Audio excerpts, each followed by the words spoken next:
So this is not like anything new. We should already have the tetrahedral electron arrangement down and the trigonal planar electron arrangement down and anything that's linear down. If you look on that back of that packet, that's all that's required for the quiz. Oh, that's right. That's what we're doing Monday. Never mind. We already got Monday figured out. It's like a 15-minute quiz.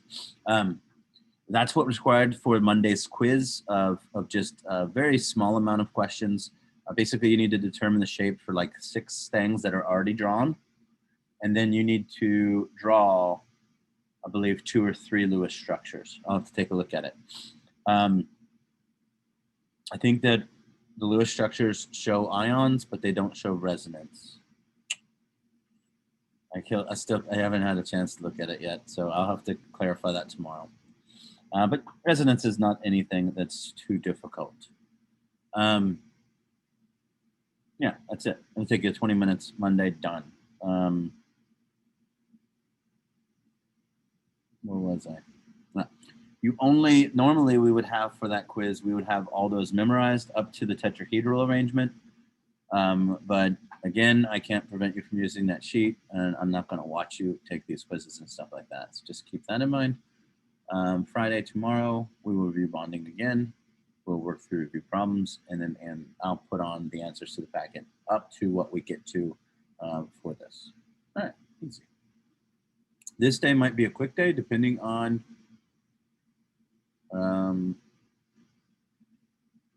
well, you, I guess, right? Because we've already actually done half of these shapes. Put that there. I'm going to open the chat just in case you are quiet today. Today has been a very quiet day. I'm not sure if yesterday's events or whatever. Basically, I'm going to have to create something for my period 2 class because, I mean, like participation points or some garbage like that, because I asked a question, what happens if I put more air into a balloon? And I literally had to sit there for 1 minute and 45 seconds without anybody answering me. It was quite frustrating. So last night you completed 3 and 4. Let's get the answers for that real quick. H2O2, there is no true center. This is, I don't know if you guys, does anybody even know, is it Eric Andre Hudson? Is it anybody? It seems like something Dawson might watch. Eric Andre on Adult Swim. Yeah. Yeah, it might be too mature for you guys because it's like 18 and over probably. But I don't know if anybody saw his new and improved water, but he basically calls it H2O2. And it's pretty ridiculous. I can't suggest that you watch that really. So don't go watch that. But I thought it was funny because, you know, Eric Andres is actually trying to make a chemistry joke. So if we take a look, there is no true center there. You should have 2 oxygens combined because they can do 2 bonds. If you tried to put a hydrogen in the center, you're not going to have a good time. We have 2, 4, 6, 8, 10, 12, 14. 6 times 2 is 12 plus 2 is 14. Anybody want to tell me the shape?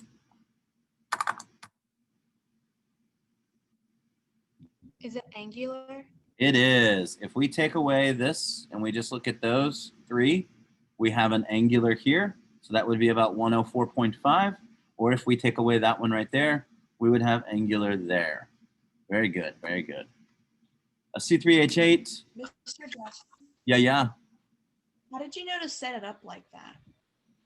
How did you try to set it up? I did the O's connected and then 1 H from each O, like off. But I did it more like symmetrical. Yeah. Same thing. I'm just using the idea of that I know it's angular just because of my past experience. If you did it like this is fine. Would you still be able to see it's angular is the question. Yeah. Keep in mind on Monday's quiz, the drawings will be more like this, like a top-down view. So a lot of things are going to look very linear. You've got to sit there and say to yourself, I need to look at that again. That's probably not linear. So keep that in mind. This is a fine drawing for it. In my mind, I was sitting there thinking, oh, this is like water. This is bent. And I did it like that. No worries. 1, 2, 3, 4, 5, I have 6, a question. 7, So for the 8. Go ahead, I'm listening. oh, okay. So for number 3, would you look at like half of it and then like look at the chart thing, or do you go Yeah. off the whole thing? That's the thing. If you're doing the shape, and to tell you the truth, we don't usually do the shapes of these. I just wanted to show you that you could. When you're doing the shapes of these things that have a whole bunch, they don't really have a central. Basically, you have to just pick one thing to be the central. So let's go ahead and look at what this C3H, C3H8 looks like. Do you have a shape in mind currently? Tetrahedral, maybe? That's exactly it. So basically you said, okay, what's the shape of this one? 4 bonds, 0 unshared pairs. What's the shape of this one?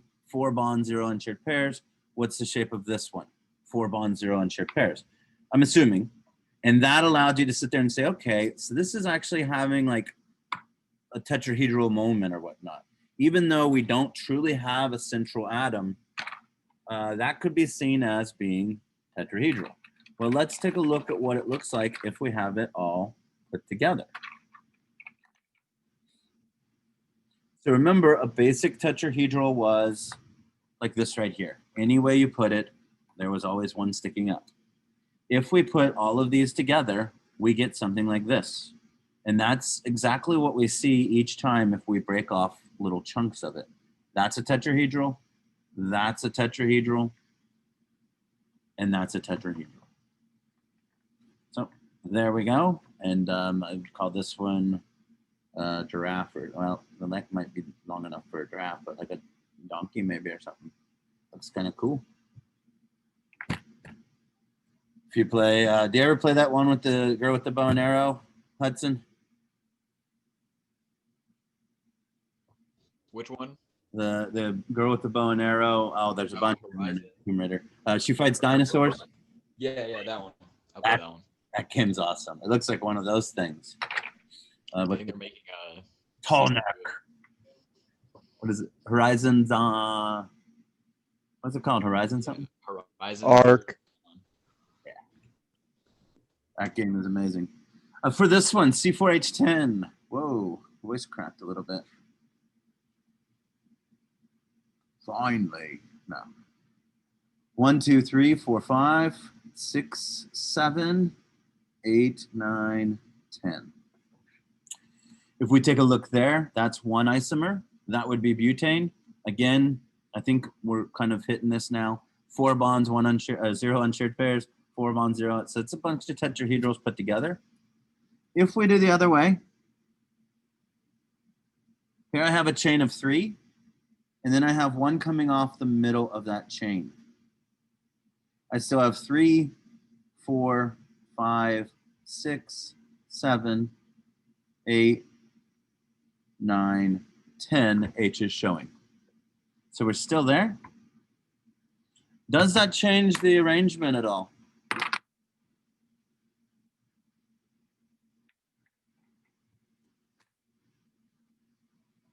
It's hard to keep that guy up there so you can see it.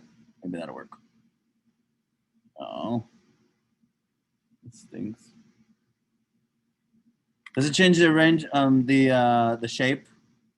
Isn't it still a bunch of tetrahedrals put together? You got it.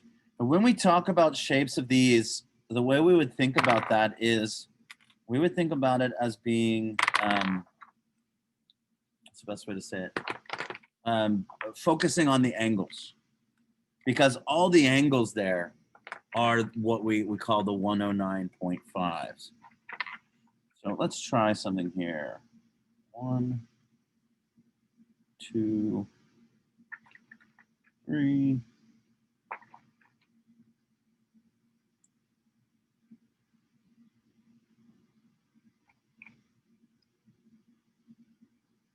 So I'm going to do just the carbons of this. I'm not going to put all the hydrogens on just because that's going to take an extra 4 minutes that you guys could use for something better. But if you take a look, this is the butane, this one, where they're all in a row. And I've kind of drawn it so you're looking at the top of it. If we take this guy from here and we put it here, it's not going to change the number of hydrogens, but now this is what we would call isobutane. Or we could also call it methyl propane. We have one coming off of that central. There's no other way we can change this combination to make any other isomers. So the first actual carbon chain, C4H10, that's the first what we call alkane that has 2 isomers. If we add C5H10, well, let's see if I'm smart enough to do this.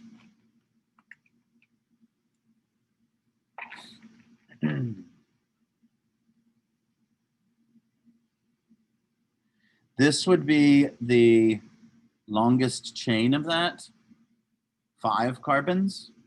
So let's see, I can take this carbon, and if I put it here, it's going to be the same structure. I could take this carbon and put it here, and it will be different. So right there is 2 isomers for C5H12, right? What else could I do? Well, if I take this carbon and put it there, then I'm back to the same one I had at the beginning. But I can take this carbon and I can take this carbon, and if I put it here, that's the same thing. That's the same thing. Wait, let me check. Yeah. So here it has 1 carbon and then it has a branch. If I put this carbon here, then it has 1 carbon and then a branch. So what the only other one I can do here is put it right here. So that's the same number of carbons, 5, and it's the same number of hydrogens because obviously I have the same number of holes. It hasn't changed. So for C5H12, there's 3 isomers. And that will continue in a pattern, but only for a while. C6H12, I think, has like more than 4. I think it has 5. So it does increase as time goes on.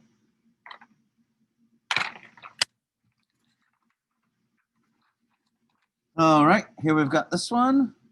That is a tetrahedral. 1, 2, 3, 4, 5. 2, 4, 6, 8, 10. 4 plus 1 is 5, plus 5 is 10. We need to make sure we put our negative sign there. And NO3 showing resonance.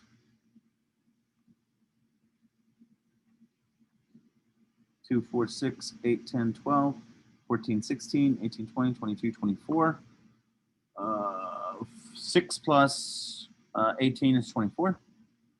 Then we need to show all 3 resonance structures for this. I know there's going to be 3 because I have 3 oxygens.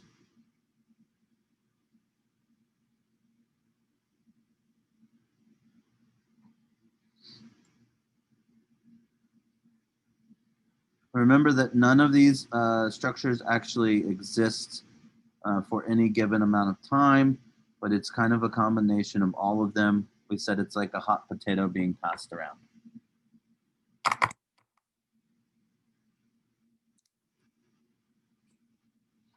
And then this one, a little trick here, this positive sign means we lose an electron, not gain one. That's a common mistake that people can make. All right. So let's go down through here. This is usually whenever we would introduce the shape, but I felt like we could do it before. I think that's fine. I'm comfortable with that choice. So if we take a look, CCl4, we have C in the middle, Cl, Cl, Cl, Cl, 2, 4, 6, 8, 10, 12, 14, 16, 18, 20, 22, 24, 26, 28, 30, 32. 4 times 4 plus 28 is 32. So that's good. I look at the number of atoms bonded to the central atom, the carbon, 1, 2, 3, 4. I look at the number of lone pairs on the central carbon, 0. So the electron arrangement has 4 total for places for the electrons or electron-rich regions. So that arrangement is a tetrahedral. And if I don't have this memorized, I can go here. All of these, 4 plus 0 is 4, 3 plus 1 is 4, 2 plus 2 is 4. All of these have tetrahedral domain arrangements, but only 4 with 0 lone pairs, 4 bonded atoms, 0 lone pairs is the tetrahedral shape, and the angle for that is 109.5.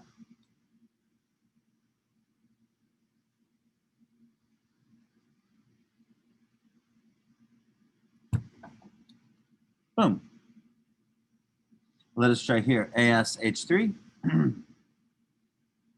1, 2, 3, 2, 4, 6.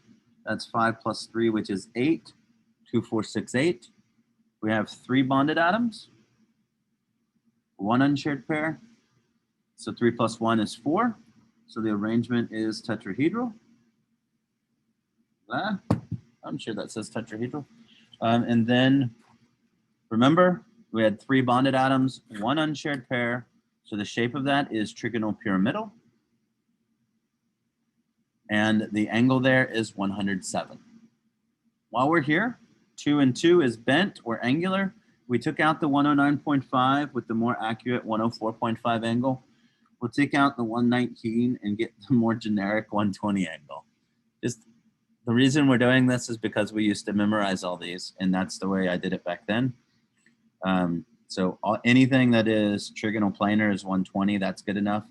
Tetrahedral, you definitely get a more dramatic change in the angle because of the addition of the lone pairs on the central atom. So, trigonal, pyramidal, pyramidal.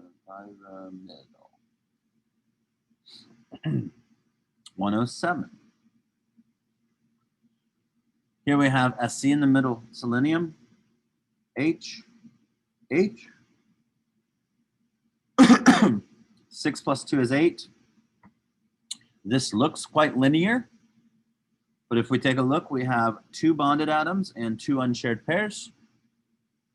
So the 2 plus 2 is 4, which means we still have a tetrahedral arrangement. What's the shape and angle?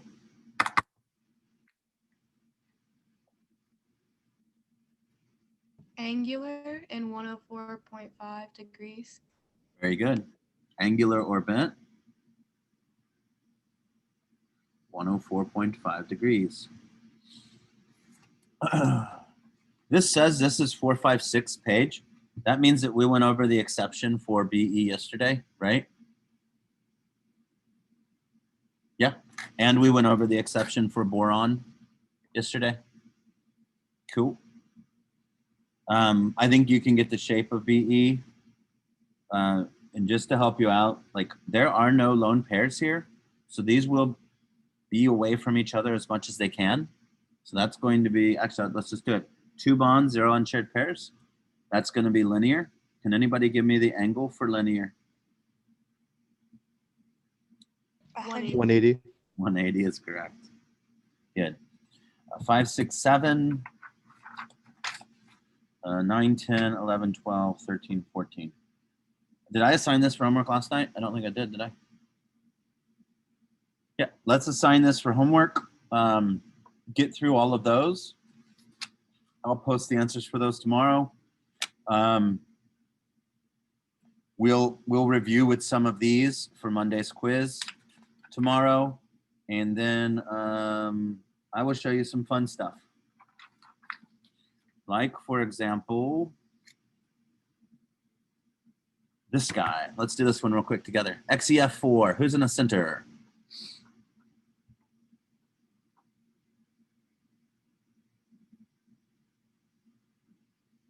XE. Yeah, unique. 1, 2, 3, 4. How many electrons does XE have?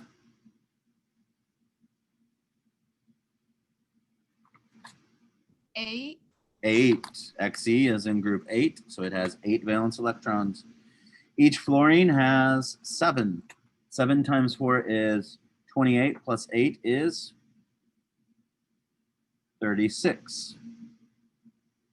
2, 4, 6, 8, 10, 12, 14, 16, 18, 20, 22, 24, 26, 28, 30, 32. Currently, I only have 32 showing. Everything has the octet, but we know that electrons cannot be created or destroyed. So this is an exception. That's why this says these are some exceptions to the rules.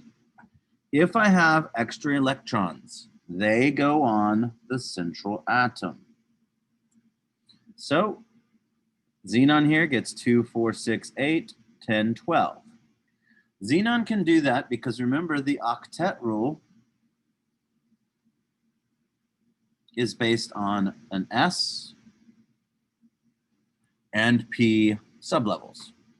2, 4, 6, 8. Xenon is way down here on the periodic table, so it's got a lot of room around its nucleus, and it can bring in the D sublevel. If there are 4 electron regions, that is called sp3 hybridization. Basically, all of these orbitals become what's called an sp3 hybrid, and they all hold 2 electrons. Here we have sp3 hybridization, but then we have 2 more places where electrons are. So what actually ends up happening, instead of each one of these getting 1, this hybridizes 2, and that becomes sp3d2 hybridization. That breaks the octet for sure, because we have 2, 8, and 4, which is 12. I can math. So, anybody want to tell me the shape of that guy?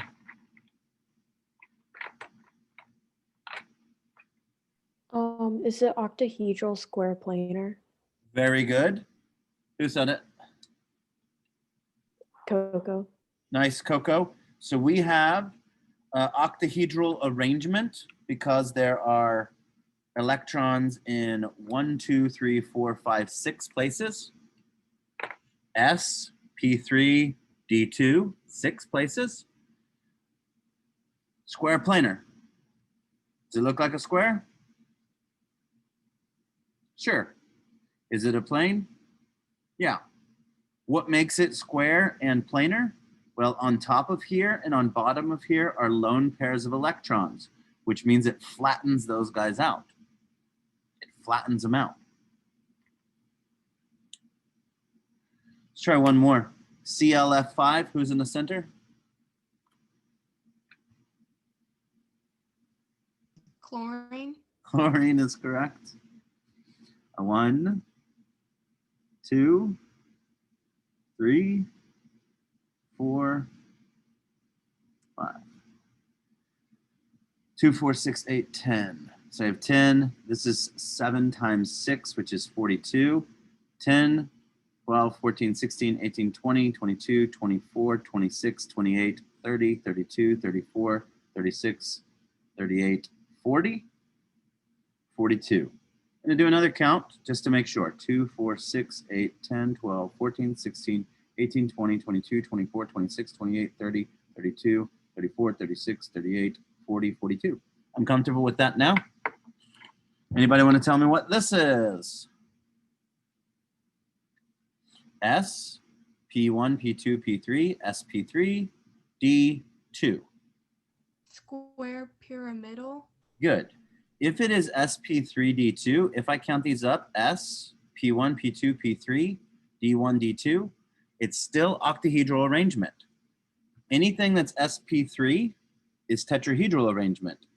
Anything that SP3D1, that is trigonal pyramidal arrangement. And anything that is SP3D2 is octahedral arrangement. With octahedral arrangement, one lone pair that is going to be square pyramidal. Can you see the square? Can you see the pyramid? The lone electron pair down here keeps everything pushed up into that square. So that there's an electron pair down here. We can see it right here. That's pushing everything up into that one plane. This guy up here prevents it from coming up too far, so it pushes it back down, and that's what makes that square right there. And then we have that pyramid up here. Square, pyramidal. That's all I've got for today. Keep in mind that everything that we just did is not Monday's quiz material. They won't have exceptions like this. That stuff's not on there. The assignment for this evening is page 15 and 16. That's more like material for that. And tomorrow, I'll pick a few of these to do to review, and then I will continue on with some exceptions. Monday we won't meet. You'll just have the quiz. That's all I got. If you got questions, more than welcome to stick around. We can hash things out. Otherwise, get out of here. Have a great day. Stay away from the news unless that's your thing. Bye. Mr. Jackson, I have a question. Yeah. Okay, so for B on page 14, it's number 5B. Page 14, 5B. Yeah. Okay, so wouldn't you be able to put like 3 lines around each of the oxygens and not have to do that double bond? Why did because that's what I did. 5 plus 3 times 6 is 18, right? Plus 1. So that's, Oh, what? Okay. that's 24 total, Yeah. right? Yeah. So start with an N, like that. 2, 4, 6, 8, 10, 12, 14, 16, 18, 20, 22, 24. Looks like that. Now, if you got this, there's one thing that's not fulfilling the octet rule, and that's nitrogen. 2, 4, 6. It doesn't have the 8. So we would have to give it to 8, which would make us now have 26 instead of 24. Okay. And that's where our double bond comes in. Okay, so why does nitrogen have to have the octet rule? Is that true with every single atom or no? Everything that's not an exception. So hydrogen doesn't, boron doesn't, and beryllium doesn't. Basically, everything else is going to try to get that octet. We're going to find that sometimes they go more. They get over it. But that's kind of what we led into today. Okay, that makes sense. All right, and then I had one more question. Oh, for C, will you go through that again? It's on the same page, still number 5. Yep. So we have C and N, C and N. Yeah. So 4 plus 5 is 9 plus 1. That's a total of 10. So we put C with N, 2, 4, 6, 8, 10, 12, 14. So we are 4 over. So that means we need to make 2 more bonds. 1, 2. For every bond we make, we need to take away a pair of electrons from each atom involved. We made 2 more bonds, so we need to take away the electrons from each of those. Since it does have a charge, we need to put it in brackets and put the negative on. Okay, couldn't you just, I know I'm not following the rules, but why wouldn't you just take away like the bond, like if at the beginning how you did 3 lines around each atom, why couldn't you have just taken away 2 of the lines and not had to do a triple bond? Because then they would not fulfill the octet again. Okay. So what you wanted was this. 10, 2, 4, 6, 8, 10. 2, Two, and four, then six. and we don't have the octet. Okay, that makes sense. Nope. All right, thank you. You're welcome. Have a great day. You too. Bye.